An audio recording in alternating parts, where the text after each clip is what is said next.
Glória a Deus. Amém? Glória a Deus. Se depois alguém quiser vir dar uma olhada nos sapatos ali, dá uma olhada. Às vezes tem gente que fica com vergonha, né, de levantar a mão e vir aqui na frente, né? Até dinheiro, hein? Foi difícil, hein? Já estava para pegar para mim, já. Quem saiu no lucro aí? Foi o Roberto e o Val, né? Amém, queridos. Glória a Deus. Hoje é um culto muito especial. Nós estamos numa campanha, amém, de 21 dias. Estamos orando pelas famílias, orando pela nossa casa. Não é fácil, né? Não existe família perfeita e nunca vai existir uma família perfeita.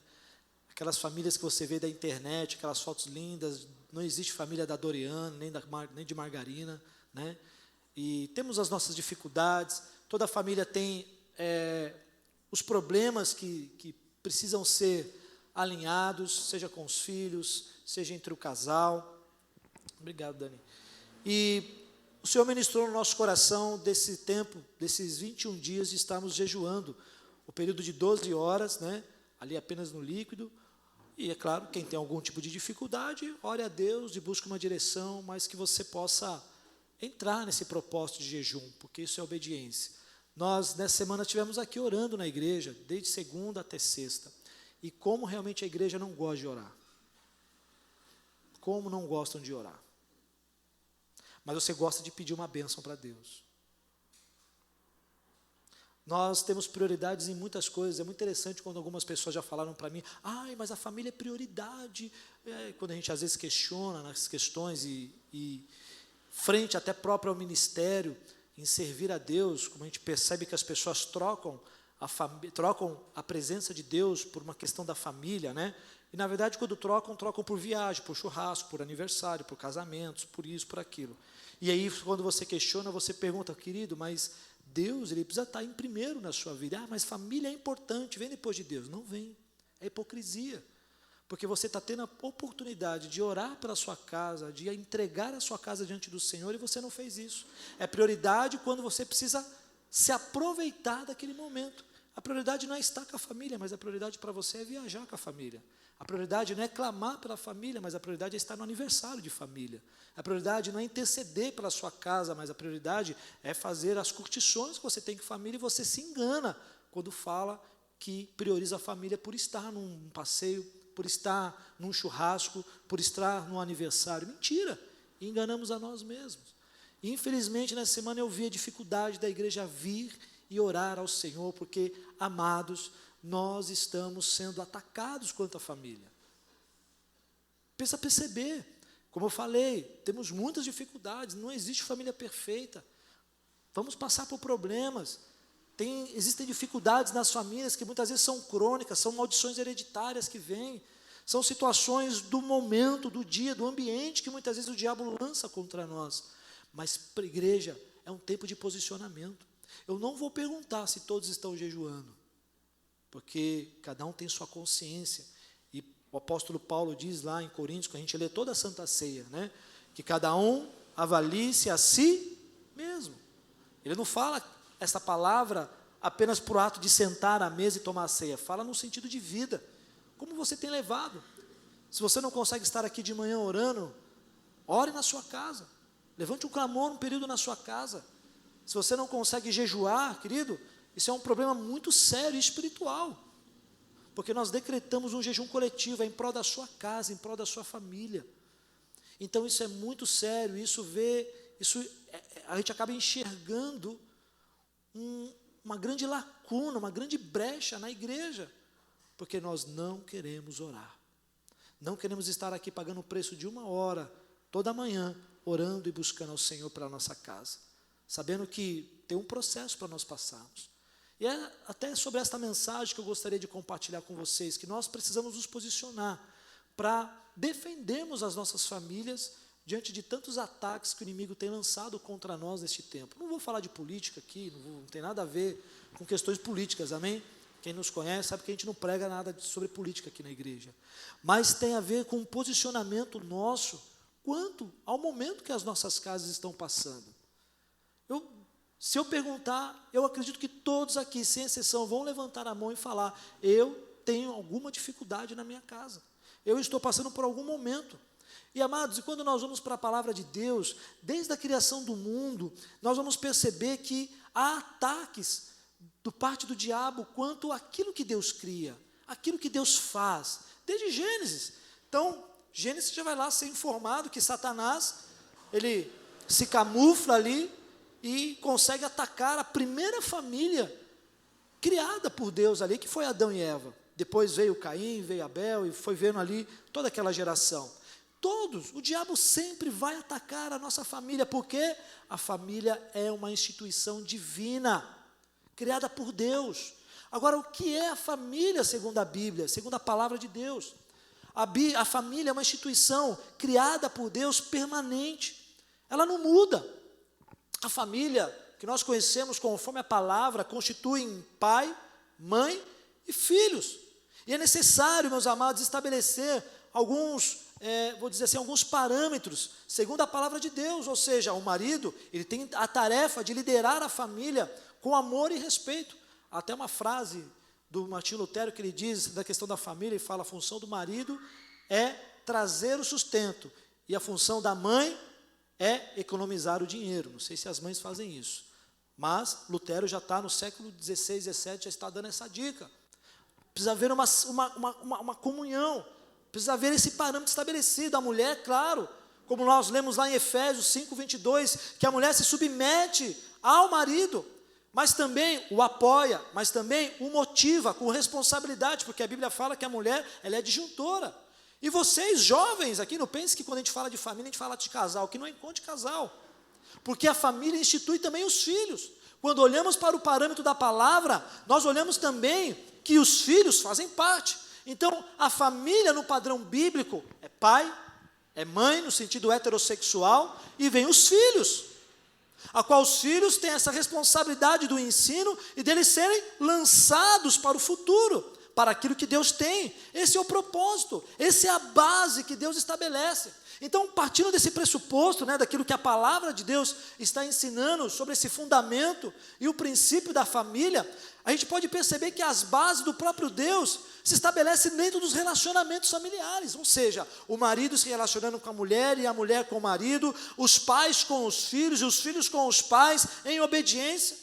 Então, são parâmetros que significa família, que Deus estabelece para nós, como igreja, e eu, você, pai, mãe, filhos aqui, porque ninguém vem de chocadeira, como eu, às vezes, falo, existe a historinha, que o filho vem daquela avezinha que vem, não vou falar o nome da avezinha, da cegonha, eu falei errado no domingo atrás aí, da cegonha que vem ali, aquela historinha que todo pai e mãe, aquela coisa mística, como eu nasci, você veio, a cegonha veio aqui, visitou a mamãe, que nada, gente. A gente sabe o porquê, como você veio ao mundo. A gente sabe como é proporcionado isso. Então, são parâmetros reais da palavra de Deus, a gente precisa entender. Em primeiro lugar, a família é formada a partir desse casamento. Foi assim com Adão e Eva, e Deus disse em Gênesis 2:24, portanto, deixará o homem a seu pai e a sua mãe, e apegar-se-á a sua mulher, e serão ambos uma só carne. É a verdade, já começa ali no Éden, já começa ali no paraíso, já começa ali no princípio de todas as coisas. Este versículo vai expressar o modelo, e segundo o propósito de Deus divino, que o casamento deve ser, primeiro, o casamento deve ser heterossexual. Deus uniu quem? Homem e... Esse é o primeiro princípio. O segundo, que o casamento, ele é monogâmico, ou seja, é uma só mulher, é um só homem. Não existe dentro de um princípio da palavra, por mais que você vai pegar o Antigo Testamento e vai olhar ali como Salomão, que teve 300 esposas e 700 concubinas. Meu Deus do céu! Acho que ele não via ninguém, porque 1000? Não, hoje não. O casamento ele deve ser monogâmico. Uma só mulher, um só marido. Foi isso que Deus proporcionou. E terceiro, ele deve ser monossomático, ou seja, homem e mulher devem se tornar uma só carne, envolvidos na união física e emocional. É isso que gera filhos, é isso que vai gerar filhos para a descendência, para o cumprimento da sua descendência. Porque se o homem e a mulher não tiver essa junção monossomática entre o corpo físico e emocional, como a sua descendência vai dar continuidade? Não tem como.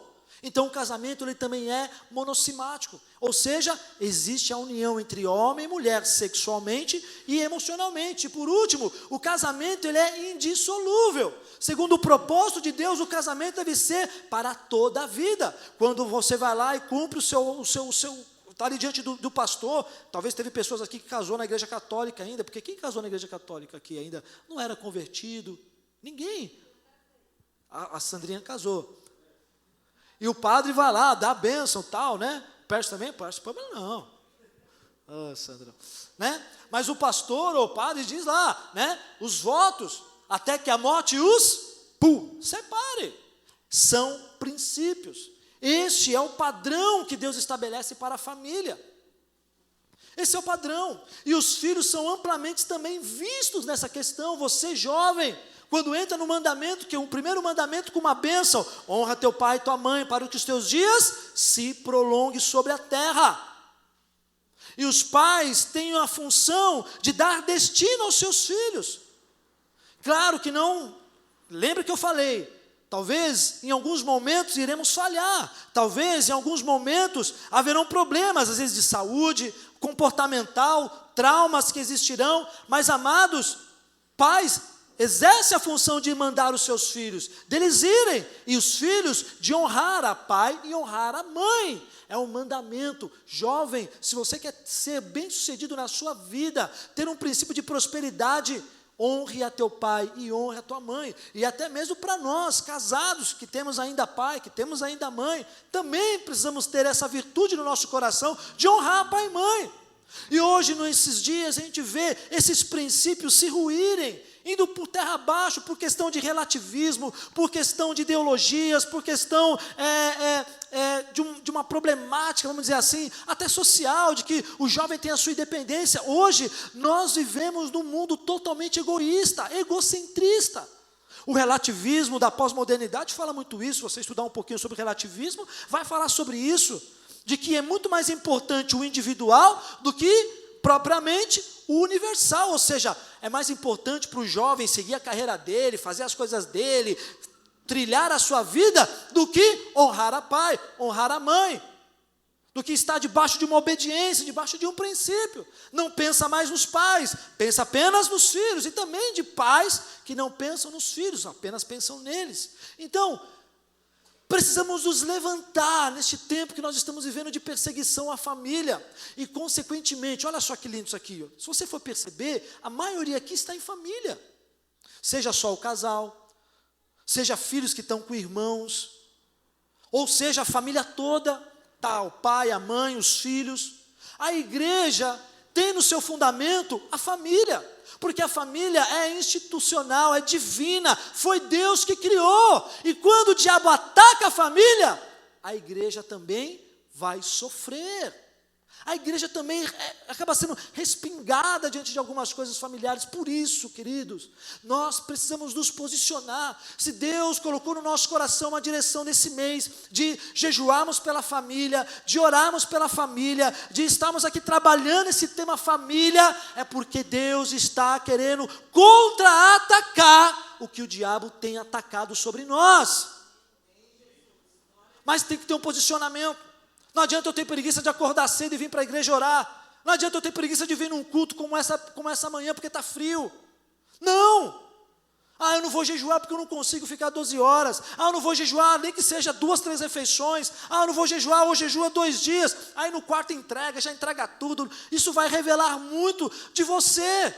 Quando você entra num propósito de jejum, de oração, e entrega no meio do caminho e desiste, vai revelar exatamente como você é com tudo, nas coisas com Deus, na sua vida ministerial, no seu chamado, na sua vida profissional, na sua vida como homem, como mulher, como filho, como jovem. Precisamos despertar. Então, nós precisamos aprender a se levantar para defender a nossa família. E neste século, queridos, na nossa família, estamos sendo constantemente atacados e atacados por gigantes. Acho que o maior gigante que a gente pode olhar hoje é a internet e a televisão. Meu irmão, você vê de tudo. De tudo. São ataques contra pais, contra filhos, irmãos. Parece que nós estamos longe de Jesus, até mesmo dentro da igreja, dentro do cristianismo. Nós estamos vendo um grande gigante se levantando. onde não é mais tem o valor das famílias, onde não tem mais o valor do princípio de amar, do cônjuge amar um ao outro, se ajudar um ao outro, de filhos honrando a pais, de pais honrando a seus filhos e estabelecendo neles um princípio para que eles avancem. Nós estamos vendo enfermidades destruindo. Nunca se falou tanto em suicídio de jovem. Nunca se falou tanto em ansiedade. Hoje os jovens estão acometidos de depressão, de ansiedade. Você pega jovem de 4, 5 anos. Hoje você nunca viu, depois dessa pandemia, crianças sendo relatadas com uma iniciação de autismo. Nunca se falou, estudou tanto sobre isso. Ao mesmo tempo que se levanta a criançada, né? As criançadas hoje em dia, não sei, vai vir a Nathalie, a Eloá e a Liz. Meu Deus, eu já imagino essas crianças correndo aqui, quase pregando aqui na igreja. E é isso. Ontem a gente estava na casa do Rodrigo e da Karine, né? Aí a Karine caiu, né? Ela está com o pé engessado, nós fomos lá ontem na casa dela. E a sobrinha lá, a missionária que te brinca com ela, né? Esqueci o nome dela, Rô. A Heleninha, a missionária, do nada, pegou o olhinho de unção. Eu quero orar por você, tia. E orou lá, pôs a mão na cabeça ainda. Lindo. Eu não fazia isso, gente. Minha diversão na igreja era ficar correndo dos diáconos, ficar aprontando. Eu não tinha essa questão de espiritualidade, vamos lá orar. Hoje você vê jovens orando, buscando. Mas se mudou muito. Parece que as crianças já nascem com um QI elevadíssimo. Eu imagino como vai ser os filhos da Laininha, da Pâmela e da Thaís. Talvez uma vai nascer dançando já, fazendo um espagate. Talvez ali a outra já vai nascer quase pregando, amando, né? A da Laininha acho que vai ser aquela tranquilidade. Vai ser aquela conselheira. A Eloá vai ser aquela conselheira, né, Sandro? Porque se for igual o Sandro, meu Deus do céu. É mais um fogo no parquinho.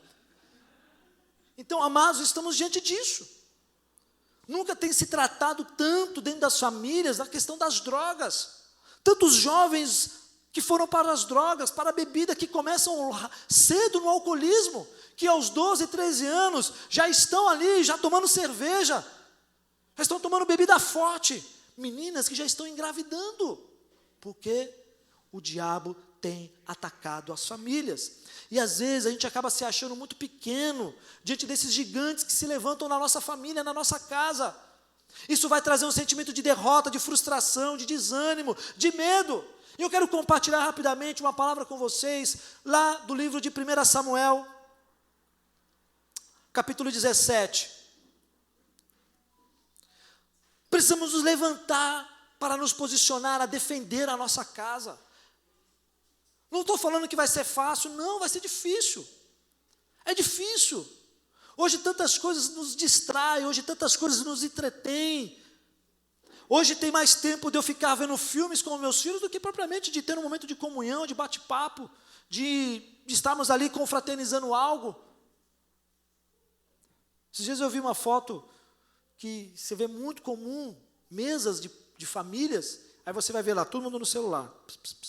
É ou não é verdade? É verdade. Precisamos começar a trazer uma mudança, e eu sei que isso vai ser difícil, mas não é impossível aos olhos do nosso Deus. E eu quero desenvolver com essa palavra de Davi, muito conhecida. Quem já não leu da história de Davi e Golias? Mas trazer isso para o âmbito nosso, como família, porque, gente, o diabo talvez tenha levantado muitos gigantes para impedir que a nossa família rompa diante do Senhor.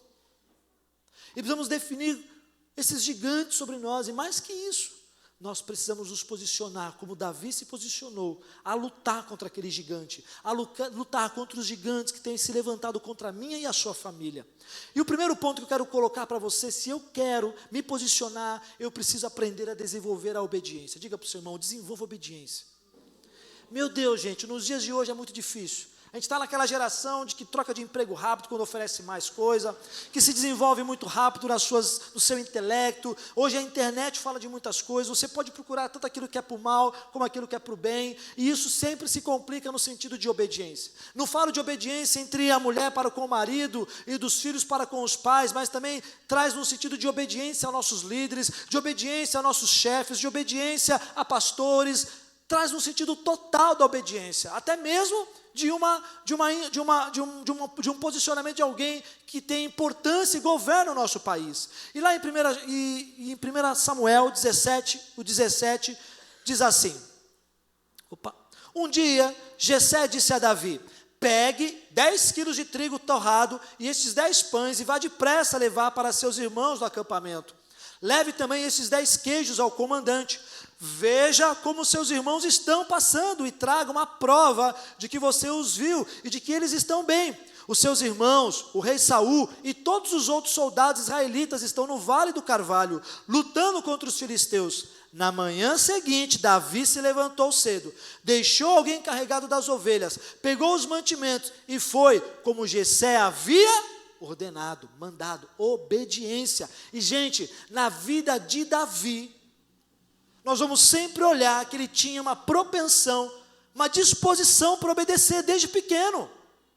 Porque quando Samuel vai ungir ali o rei, vai ungir Davi na casa de Jessé, Davi, a Bíblia fala que Davi estava no campo apacentando as ovelhas, e mandaram chamar ele prontamente, deixa as ovelhas, deixa ali o seu trabalho, para ir ver o que seu pai queria, obediência, princípio. Não vamos conseguir vencer os gigantes que têm se levantado, se eu e você não nos posicionarmos em obediência. E no próprio relacionamento de Davi com Saul, quantas oportunidades, Davi tinha a oportunidade de matar Saul e herdar o reino, mas ele não fez isso. Ele apenas rasga ali um pedaço da capa de Saul e fala, olha, eu poderia ter te matado, mas ele não fez isso por obediência a Deus, por um princípio de hierarquia, por um princípio de que ele sabia que Saul era o ungido do Senhor, e se estava ali, estava porque Deus o colocou, e quem deveria tirar era somente Deus. Princípio, obediência, submissão, me submeter. E nos nossos relacionamentos, na nossa casa, precisamos ter isso. Precisamos ter esse entendimento de que fé e obediência caminham junto, porque Davi ele tinha a oportunidade de matar Saul, mas a obediência e a fé, que ele sabia que ele já tinha sido ungido rei, o levaria um dia a herdar o trono, ou seja, ele tinha que aprender a esperar, a confiar. Charles Spurgeon diz que fé e obediência fazem parte do mesmo pacote. Aquele que obedece a Deus, automaticamente confia em Deus. Aquele que confia em Deus, obedece. Não tem como você fazer distinção entre fé e obediência. Não tem como você falar que você é uma mulher de fé, um homem de fé, um filho de fé, se você não obedece. Pensa, meus irmãos, se a gente não consegue obedecer uma direção de um pastor, para você jejuar em prol da sua própria casa, como é que você vai obedecer aos princípios e às leis do Senhor? Não obedece, que você não vê. Como é que você vai obedecer a Deus, se quando de repente o seu pai manda jovem você fazer, lembra quem é dessa época, que a mãe mandava para você ir na padaria, vai na padaria comprar pão, é assim até hoje? Os jovens é assim? É? Ainda é? Não, né? Mas na minha época era assim, né, Janaína? Vai comprar pão, e não vai para não ver. Ficava de castigo. Minha avó, ela sentava a lenha na gente. Se eu não consigo obedecer a um ir para comprar pão, a um ir, ou quando o pai e a mãe pedem para desligar o celular no momento da comida, da refeição, quando você vai obedecer a Deus que você não vê? É mentira, e você chega aqui na igreja e canta sobre fé. Não pelo que creio, pelo que vejo, mas pelo que creio eu sigo os meus, fixo os meus olhos no autor e consumador. Mentira, você canta por falar, mas não obedece no sentido literal da sua vida. Cantamos sobre fé, cantamos sobre nos posicionarmos, mas não exercemos essa fé. Mas a fé e a obediência precisam caminhar juntas. Diga para o seu irmão, fé e obediência caminham juntas. Olha a ceia. A ceia é uma ordenança, ou seja, ele nos ordena a tomar a ceia. É um princípio. Mas por que eu tomo a ceia? Porque é legal o vinho? É gostoso o pão? Eu não acho gostoso o pão. Quando não é pão sovado, é aquele pão asmo, não tem gosto. Não é gostoso aquele pão puma, que você antigamente ia nas igrejas, agora tem, né, os pães asmos, que é sem fermento, tem gosto nenhum. É bom o pão, Letícia? Lógico que não. Antigamente na igreja servia pão sovado, né? Aquele pãozinho doce, sentia aquele doce, assim, gostoso, esse é maravilhoso. Mas por que nós tomamos a ceia? Primeiro tem a ordenança, Jesus fala que nós devemos tomar e fazer isso em memória dele, até que ele venha. Mas como eu posso tomar, se pela fé eu não creio que o pão representa o corpo de Cristo e o suco o sangue de Jesus? Não tem como, meu irmão. Por isso que para tomarmos a ceia, eu preciso crer no Senhor. Eu preciso crer no seu sangue que foi derramado para redimir dos meus pecados.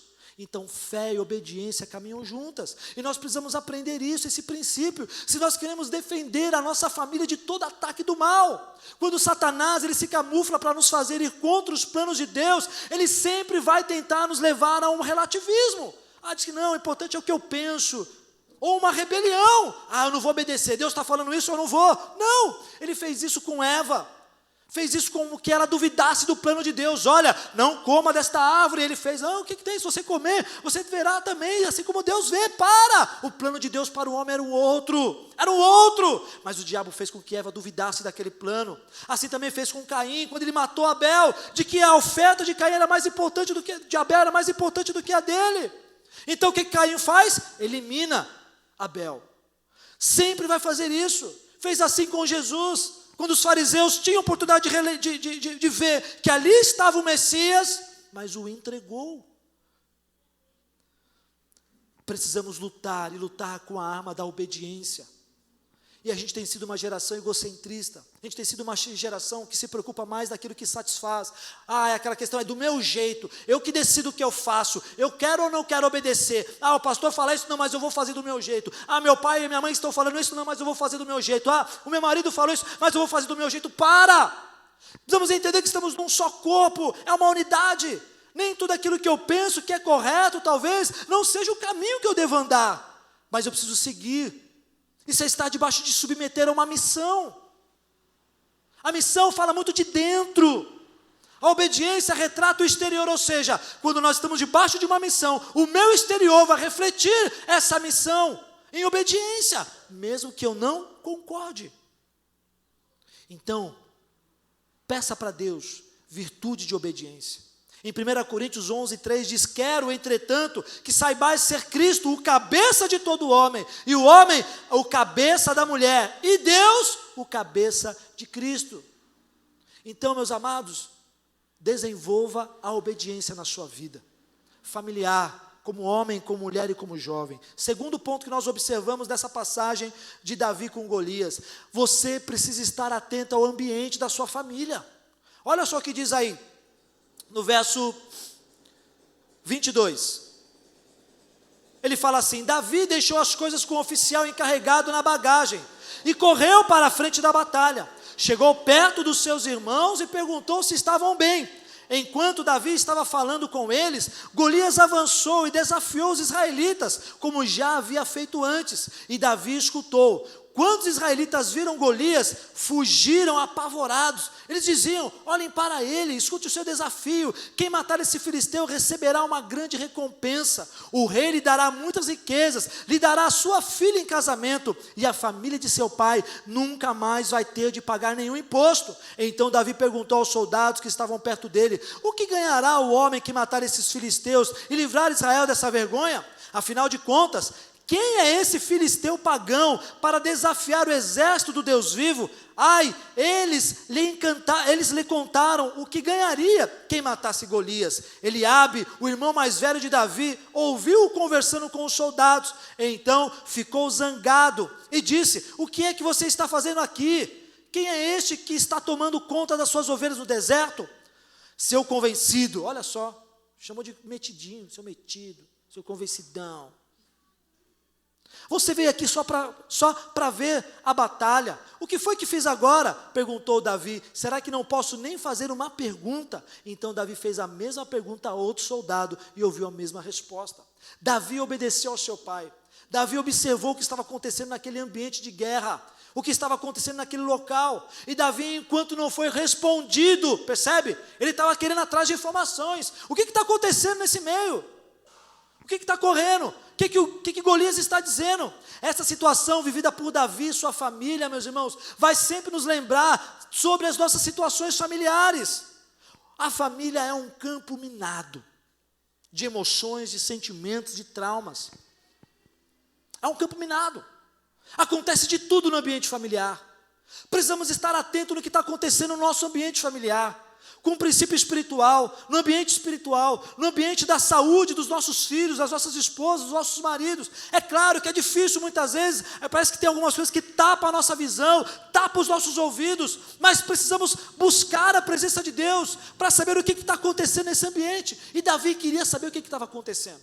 O que está acontecendo? O que o rei prometeu?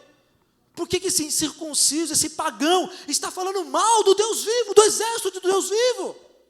E às vezes a gente está dentro de casa, letárgicos, não sabendo o que fazer, vê tudo acontecendo, mas não tem um posicionamento, e não é à toa que nós somos surpreendidos nos dias de hoje com essas doenças emocionais, de jovens se suicidando, de ansiedade crescendo no nosso meio, de depressão, de tantas coisas acontecendo em nosso meio, e Deus está nos chamando para nos posicionarmos em obediência à nossa família, por conta da nossa família, mas também de olhar o ambiente que a nossa família está. Qual é o ambiente que a sua família está hoje? Se nós queremos defender a nossa família, eu e você precisamos conhecer esse ambiente. Como está a nossa família? Como está hoje a sua família? Qual é o ambiente que ela está hoje vivendo?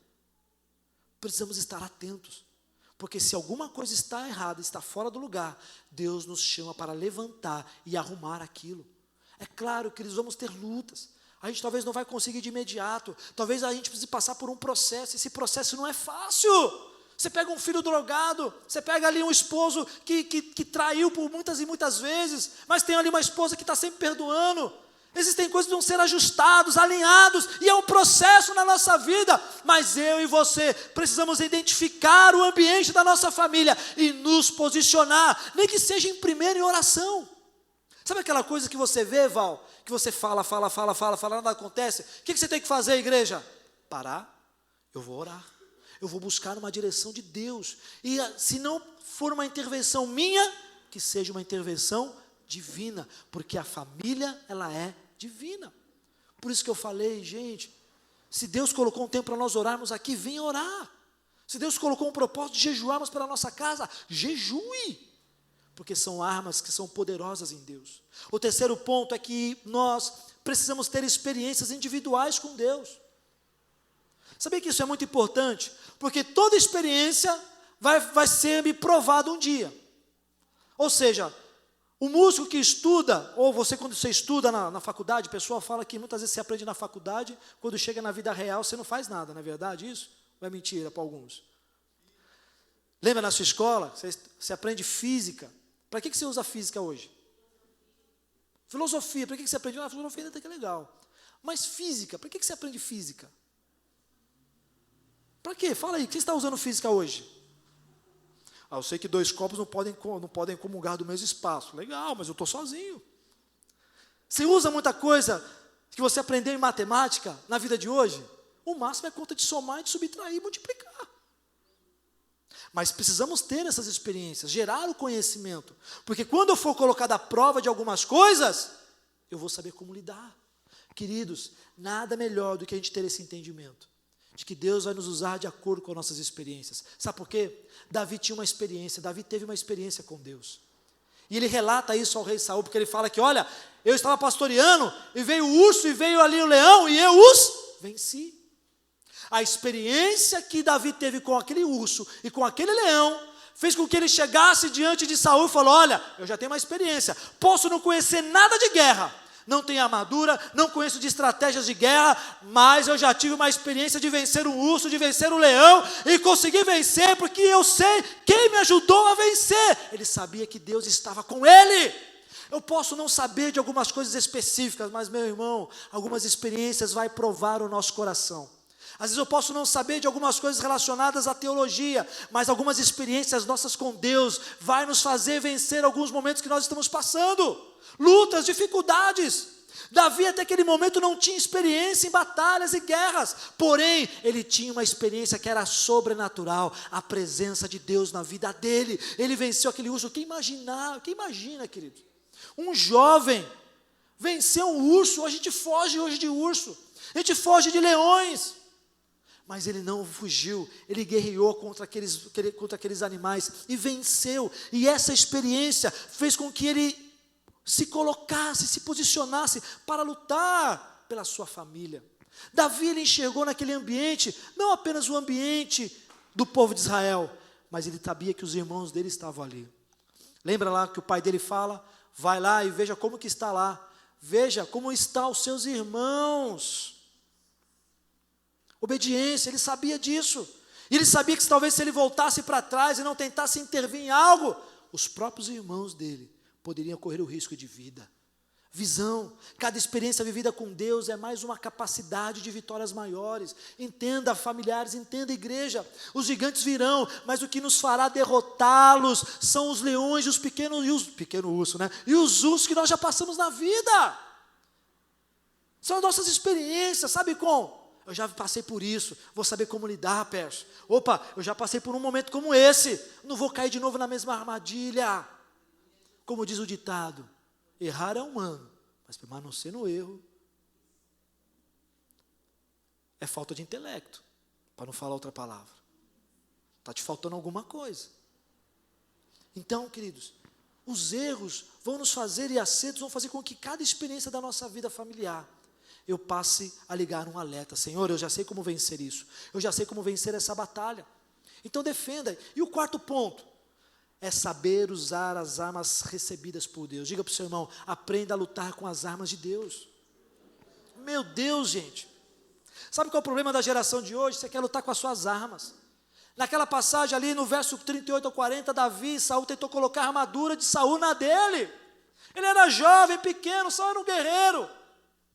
Há uns estudos que falam que talvez ali toda a couraça de Golias, ele tinha quase 3 metros, é o maior gigante já registrado na própria Bíblia, que só a parte frontal dele do capacete pesava 57 quilos, a de um soldado comum naquela época era 6 quilos, e pensa, o cara era bruto, que arma que vai usar para vencer um gigante como esse?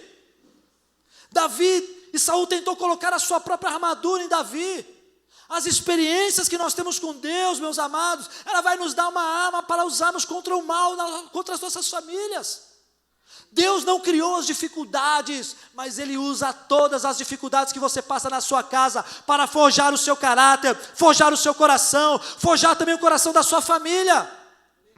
E ali, Davi entendeu que não era com a armadura de Saul que ele iria vencer aquele gigante. Ele sabia que as armas corretas que ele tinha que usar eram aquelas pedras. Era ali esqueci o nome, a funda. Mas a arma principal de Davi foi que ele cria no Deus de Israel, que Deus de Israel daria a vitória sobre o gigante Golias. É aquilo que nós cremos, lembra? Fé e obediência caminham juntas. Eu não consigo só crer se eu não obedeço, eu não consigo obedecer se eu não creio. Use as armas corretas em Deus. Sabe qual é o nosso problema? A gente vai usar o YouTube daquilo que os pregadores vão falar, a gente vai tentar ir atrás de um profeta para ver o que ele fala, a gente vai atrás de estratégias, de filosofias, nós tentamos lutar com as nossas próprias armas. As nossas armas são poderosas em Deus, como diz lá em 1 Coríntios, e precisamos ter isso no nosso espírito. Sabe quais são as armas que nós temos que lutar, meus amados? Aprenda. Primeiro, a palavra de Deus. Use a oração, o jejum, a fé, use o louvor, a adoração. E use também o nome e o sangue de Jesus. Como que você um dia vai expulsar um demônio? Você vai expulsar no seu nome? Em nome do pastor Marcelo. Em nome do Val, o guerreiro. Não vai acontecer nada. Vai ser igual aquela passagem, Pedro eu conheço. Jesus também. Quem é você? Vai apanhar. Apanhamos na nossa vida familiar hoje, porque a gente não está lutando com as armas corretas. Em vez de orar, eu vou buscar uma oração no YouTube. Deixa eu ver o que a fulana tal vai dizer hoje. Bota a música e fica dizendo, para, irmão. Deixa eu ver o que o pastor Elite desse tempo está falando. Para. Não espere que eu adore para você adorar, adore você. Não espere o acorde do violão para você adorar, adore você, está no seu interior, você é um adorador. O próprio Davi, Saul chamava o Davi para poder tocar a harpa, para que os demônios saiam dele, os espíritos malignos saíssem dele. Então se posicione. Quer ver a sua família saindo vitoriosa em guerras, em dificuldades? Se ponha a usar as armas que são poderosas em Deus. Tire essa máscara que não é sua. Não queira ser o que você não foi chamado para ser. Então use as armas que são poderosas em Deus. E por último, para me encerrar, sempre declare palavras proféticas sobre a sua casa. Sempre, meu irmão. Davi respondeu que ele já sabia que Deus já o daria a vitória e daria aquele gigante em suas mãos. Ele foi com convicção, ele não fugiu. Antes mesmo de Davi usar essas armas, ele deixou bem claro que ele precisaria adorar a Deus. E antes mesmo, Deus já tinha dado a vitória. Sabe qual é o nosso problema? Nós não liberamos palavras proféticas no ambiente da nossa casa. A gente vê o ambiente pegando fogo. E pelo contrário, o nosso coração orgulhoso se dá mais ainda em ser conivente com aquele ambiente. Está passando por dificuldade financeira? Profetize, libere uma palavra. Está passando por questões emocionais na sua casa, lutas emocionais, que é filho se rebelando, é o marido ali te traindo, é a esposa também se rebelando e tantas outras coisas. Profetiza! Adore, levante na sua casa um altar de adoração, levante na sua casa um altar de louvor. Está lavando louça? Adore. Quem gosta de fazer isso? Faz? Mas gosta de adorar? Tá bom, já é um princípio. Mas não é verdade? Está lavando o carro, homem. Não fica ali ensaboando o carro, adorando o carro, adore a Deus, põe uma música lá. Quando você era jovem, né, Pércio? Pegava aquele seu Golf rebaixado, 4 portas, ligava, abria as 4 portas, ligava o sonzão no Zeca Pagodinho e ficava lá. Que eu sei que você, a Pâmela, gostava de pagode. Quem já fez isso, homem, já fez isso? Graças a Deus ninguém aqui, hein? Que bom. Lembra? Na minha época era assim. Os caras lavando o carro na rua, abria as 4 portas, ficava o domingo inteiro lavando o maldito carro, ficava lá e botava aquele som alto. Na época era Zeca Pagodinho, era o Salgadinho, era alguns mais roqueiros, colocavam Legião Urbana, colocavam outros, né? Hoje não, hoje leva no lava rápido. Precisamos entender que as nossas palavras, elas vão ter os efeitos necessários sobre a nossa família. Eu não posso profetizar coisas que vão acontecer no sentido negativo. Entenda, não que você tem que ser ali uma pessoa que... eu só preciso ficar falando de palavras, palavras positivas. Não, mas é entender que Deus te deu a palavra dEle, que o Senhor te deu a oração, que o Senhor te deu o fôlego para você adorar, para você engrandecer o nome dEle. Diante da dificuldade, adore. Se está chorando, louve. Se está o quê? Se está triste, louve, não importa, louve, meu louvor invade os céus. Deus vai à frente, quebrando o caminho, rompendo as barreiras, limpando os inimigos. Ele ordena os anjos para comigo andar, Ele abre as portas para ninguém mais fechar.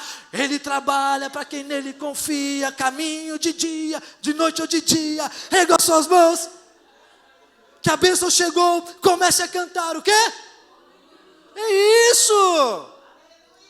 Agora você vai lá para o espírito depressivo, vai botar música sertaneja para ouvir, porque você está depressivo, porque a sua família não está legal, não está bem. Ai, minha esposa, ai, meu marido, ai, meu filho, para de se lamentar! Porque Davi não se lamentou diante daquele gigante que se levantou contra o povo dele. Ele entendeu, ele obedeceu, porque se ele não obedecesse o pai para estar lá, ele não teria passado por aquela experiência. Ele entendeu o ambiente que ele estava ali. Opa, alguma coisa está acontecendo, preciso estar atento, vou buscar informação. Ele não vestiu uma roupa que não era dele.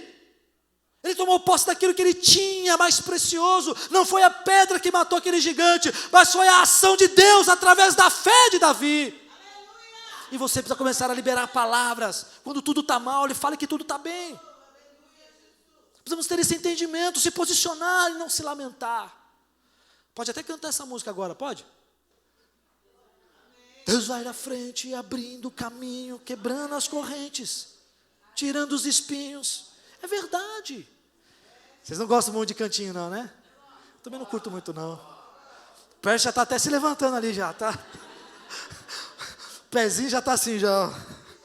Eita, vai rodar. Se o louvor quiser subir aqui já, pode subir. Amada igreja, os gigantes se levantam, mas eles se levantam para serem derrubados por nós. Os gigantes se levantam e se camuflam, Mas eles se levantam para ser, entenda, todo gigante que se levanta, ele se levanta no sentido de atacar a família. Mas entenda, Deus já está contra-atacando o próprio gigante. Mas se você não entender esse contra-ataque, você vai ficar aberto a esse ataque maligno e logo para. Não! Se os gigantes hoje na sua família, que podem ser o medo, os problemas financeiros, o adultério, a incredulidade, a rebeldia, esses gigantes estão se levantando na sua família. Meu irmão, não é lamentando que você vai conseguir romper isso, mas é se posicionando para defender a sua casa. Há uma passagem, eu não vou lembrar o nome desse amado irmão, mas está lá em Juízes, se eu não me engano. Não é quando Acabe ia querer a vinha de Nadab? Nabote, obrigado. Não, Nabote não. Mas existe no tempo de Juízes existia um homem, que quando acho que os filisteus foram querer invadir, ele tinha uma plantação de lentilhas. Acho que era Araúna, ou era alguma coisa, eu vou achar, depois eu coloco no grupo. Mas a palavra fala que esse homem estava sozinho, porque todo o restante da tribo já tinham deixado as suas terras. E ele falou: eu vou defender a minha terra. Eu vou defender a minha terra. Ele estava sozinho, era ele e a sua família. É princípio de defesa. Deus deu ali a você, todos nós pertencemos a uma família. E que em nome de Jesus, todo sentimento de abandono, de orfandade, caia por terra do nosso meio. Se você talvez não tenha uma família, você tem a família de Cristo aqui nossa. Mas precisamos nos posicionar quanto a isso. Nos posicionar quanto à nossa defesa. Os gigantes vão se levantar? Vão. Não tem jeito. Olha o que nós estamos enxergando e vendo. Mas está na hora de você se levantar, desembainhar a sua espada, que é a palavra de Deus. Jejuar, orar mais, adorar e louvar mais ao Senhor. Falar: Senhor, está difícil, não está fácil. Isso sim é colocar a família como prioridade, porque é balela, blá blá blá, quando você fala que a família vem depois de Deus, mas quando você tem a oportunidade de se posicionar concernente à sua família, você não se posiciona, não ora, não jejua, não se desafia a romper com a sua casa. Está na hora de Deus nos posicionar quanto à nossa casa. Eu queria que você se colocasse de pé nessa manhã. Sabe, toda vez que nós matamos um gigante, nós vamos inspirar outros também a crerem que podem vencer os gigantes. É tão lindo quando a gente escuta alguns testemunhos de famílias que venceram a destruição, os vícios, famílias que estavam ali já destruídas, que falavam: meu Deus, só Deus para ter misericórdia, e de repente Deus ele vem e faz tudo novo. É tão lindo, vai inspirando outras pessoas. E hoje Deus está nos convidando a sermos mais ousados, a declararmos aos gigantes que eles não vencerão as nossas famílias. Acho que você não entendeu. Declare para o gigante aí: gigante, você não vai vencer a minha família, você não vai vencer a minha casa, não vai ser na minha vez, não vai ser. Se posicione, não só para vencer os gigantes, mas para inspirar outras pessoas. Esse é o evangelho das boas novas, de você chegar e dar uma boa notícia para alguém que está com a família destruída. Oh, não desanime, a minha família venceu, então a sua também vai vencer. Essas são as boas novas que eu tenho para você. Se quer matar um gigante, siga sendo um matador de gigante, que em todo momento que ele vai se levantar para atacar você, e entenda, Deus já deu uma ordem para contra-atacar aquele gigante que está se levantando contra a sua vida.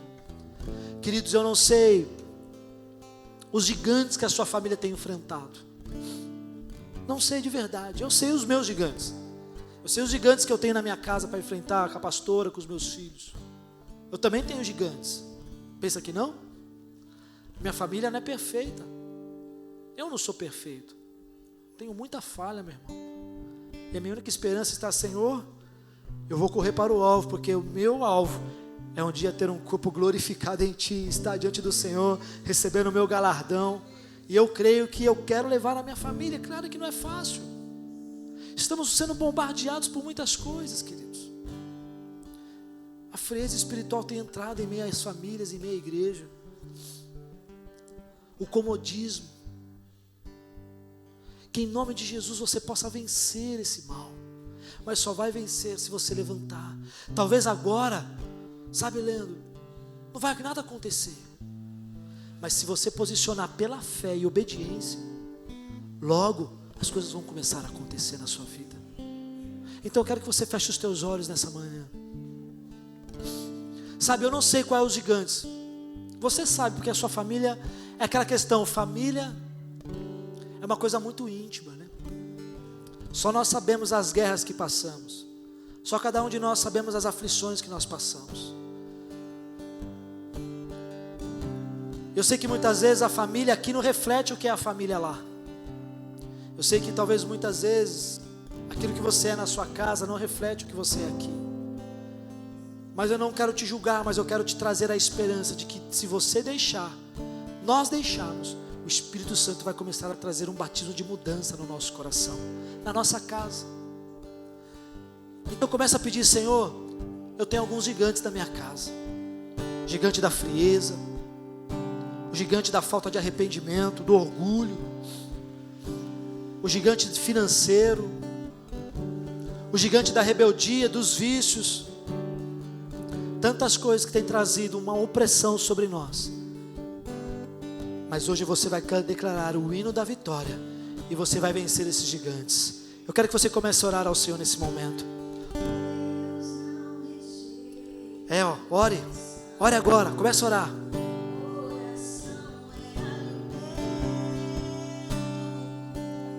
Deus nunca deixou de ouvir a sua oração pela sua casa.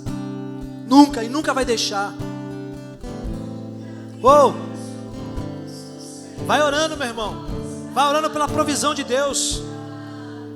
Seja no seu marido. Se seu marido está cheio de problemas, não se converteu, ou é um falso convertido, é um convencido, comece a orar e pedir para Deus: Senhor, eu creio na salvação. Vai liberando palavras proféticas de adoração, de louvor a Deus. É agora. Você está no vale da decisão.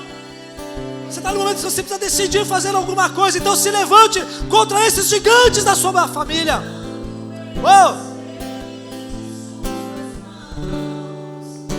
É hora de vencer.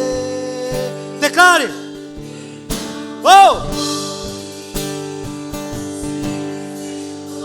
Aleluias.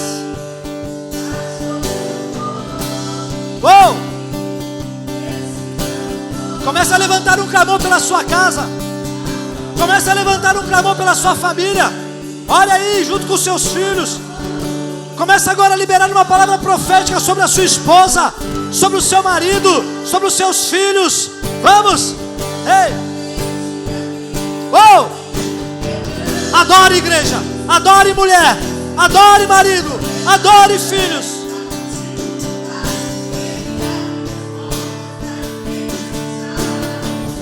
Trabalha para quem nele confia, caminho.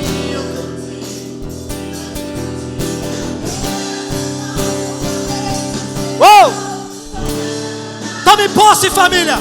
O gigante vai cair. O gigante vai cair.